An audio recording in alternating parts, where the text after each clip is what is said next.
Eugênio, o Felipe, ele é de Recife. Felipe Caetano, ele está aqui no Twitter perguntando: Eugênio, é possível ser músico da igreja e músico fora da igreja sem se desviar do caminho de Deus?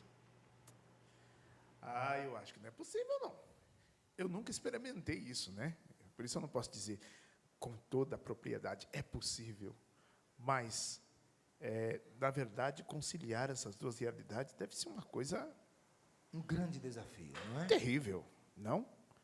Porque, vamos dizer no ditado popular, acender uma vela para Deus e uma para o diabo ao mesmo tempo, não faz sentido. Eu acho que, se você fez opção pelo ministério de música, pelo ministrar a música na igreja, você deve, então, justamente se dedicar a isso. É claro que tem muitos que têm como profissão a música, né? Tocar no bar, né? em lugares públicos, e tem nisso a sua profissão. Mas, no mundo, se você quer servir a Deus na igreja, você deve se dedicar totalmente ao seu ministério e, se possível, se manter firme aí. Eu penso que é um desafio muito grande, né? Eu penso que... Porque essa pergunta é muito... Ela tem uma dupla via, né? E os músicos perguntam muito isso, né? Quem toca mesmo na noite, que às vezes tem que sustentar a família, tem que... precisa daquele dinheiro. Eu gostaria de dar uma dica. Mas deixa eu só completar. Eu acho que aí entra a ousadia de você acreditar na providência. Por que eu estou dizendo isso? Porque a gente tem músicos aqui na Canção Nova, como o Sapo, que viveu essa realidade. Como o Beto, que está ali, né, Beto? Uhum. Como o Jonas. O Beto é baterista, está tocando o carrom. Então, e eles são testemunhos de que vale a pena fazer essa escolha definitiva. Eles poderiam estar tocando em muitos outros lugares, porque são profissionais, e fizeram a escolha de servir a Deus. Talvez ganham muito menos do que ganhariam lá fora. Com certeza. Com certeza ganham muito menos, mas são mais felizes. Fala, Eugênia. Mas aí, justamente, que tem um agravante, né? As pessoas não acham que o músico que toca na igreja possa receber o seu salário. O músico que trabalha para a evangelização, é um erro ele poder receber um salário e viver do seu trabalho na evangelização. Por isso, tantos ainda têm que tocar na noite, materialmente para são forçados a viver essa realidade infeliz de ter que tocar na igreja e depois ir para um bar, né, e constatar lá as pessoas usando droga, Exato. bebendo, né, se prostituindo, e ele, com o coração sofrido, tem que buscar o seu sustento lá por conta dessa realidade. A dica que eu gostaria de dar é a seguinte: Eliana disse uma coisa muito importante no início do programa, que está inserido na igreja.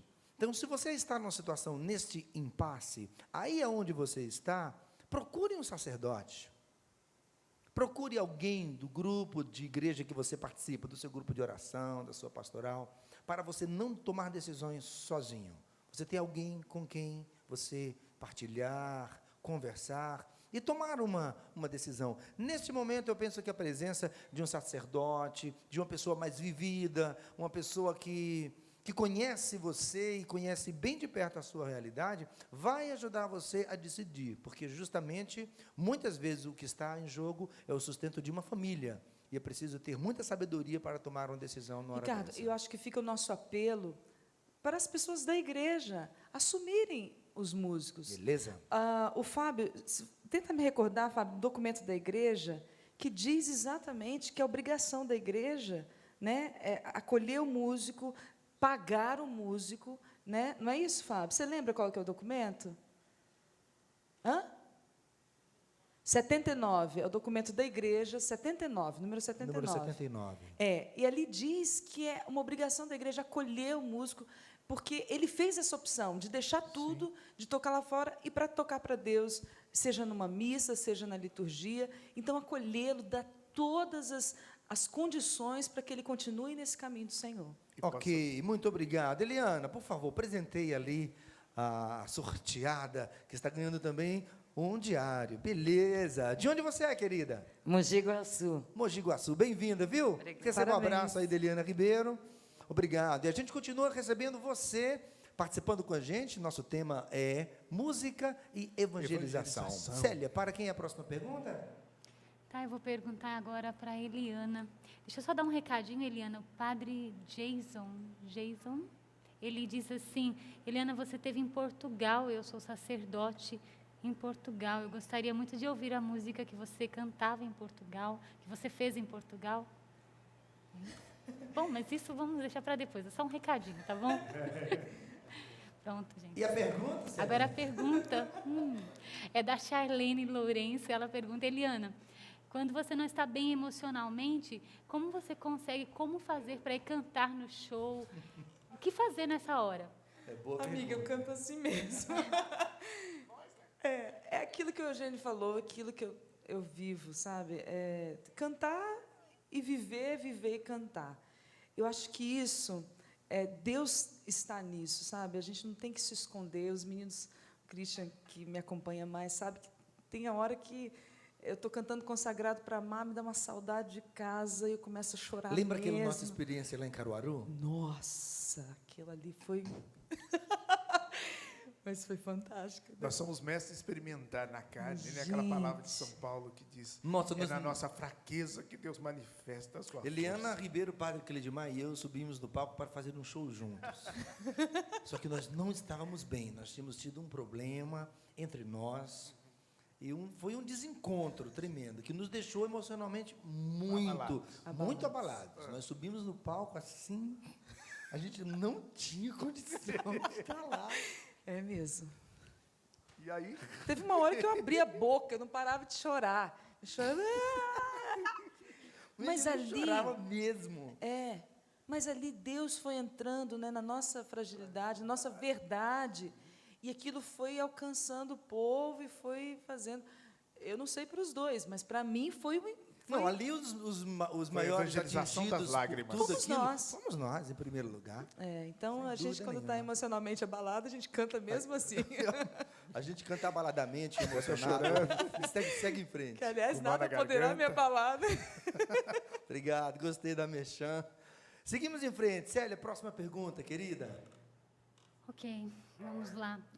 Para o Eugênio. Eugênio, essa pergunta é bem insistente, várias pessoas estão perguntando a respeito de estrelismo no Ministério de Música. Você poderia dar uma dica, como trabalhar isso no Ministério de Música? É uma pergunta do Luiz. trabalhar estrelismo no Estrelismo, ministério? que às vezes Tá as bom. pessoas acabam caindo nessa história. É isso. eu tomei como referência do meu Ministério de Música São João Batista. Né? Embora a Secretaria da Música chama Secretaria Davi, né? Eu tenho João Batista como o grande patrono de nós, evangelizadores músicos, porque ele nos coloca no seu devido lugar, quando diz: convém que ele cresça e que eu diminua. São João Batista, ele nunca chamou para si mérito algum. E quando alguém teve que dar testemunho dele, foi nada mais, nada menos do que o próprio Jesus, que disse: dos nascidos de mulher, nenhum profeta é maior que João Batista. Então, quando nós nos entregamos ao ministério com generosidade, é o próprio Deus que honra o nosso ministério. E nós não precisamos ficar buscando as luzes, os holofotes, para brilhar. O próprio Deus vai conduzindo todas as coisas. Eu aprendi com o nosso Monsenhor Jonas, ele disse: Eugênio, faça bem o seu trabalho para Deus, e as coisas vão acontecer naturalmente. Trabalhe para o Senhor dedicadamente, mas para o Senhor, e as coisas vão acontecendo naturalmente. E foi assim, e sempre é assim que acontece com cada um de nós. Nós queremos servir a Deus com toda a sinceridade do nosso coração, e acaba Deus usando da gente para ser sinal para os outros. Agora, aquela passagem do Evangelho do burrinho é a melhor passagem para nós. Gente, nós não passamos de burrinhos do Senhor. Trazemos Jesus sobre os ombros, mas não passamos de burrinho. Agora, o burrinho seria triplamente burro se ele achasse que os aplausos que... Seria burríssimo. Se ele achasse que os aplausos do caminho e os hosanas seria para ele. Já pensou o burrinho se abaixando, Ricardo? Muito obrigado, muito obrigado. Larga de ser burro. É o Senhor que está recebendo os aplausos. A Ele a glória, a Ele o louvor. Então, quando a gente se coloca no seu devido lugar, as coisas fluem com naturalidade. Então, toma essa passagem, dá uma lida assim, na passagem do Evangelho lá, em que Jesus manda buscar o burrinho, que nunca foi montado, né? E deixa Jesus montar nos seus ombros para ele aparecer, porque, na verdade, nós somos como placas de sinalização. As pessoas passam por nós, nos veem, mas é preciso que elas sigam aquele que está no final do caminho, que é Jesus Cristo.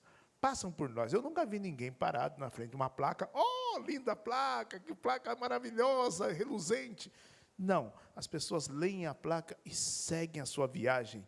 Nós queremos que você siga a sua viagem para Deus enquanto nós cantamos.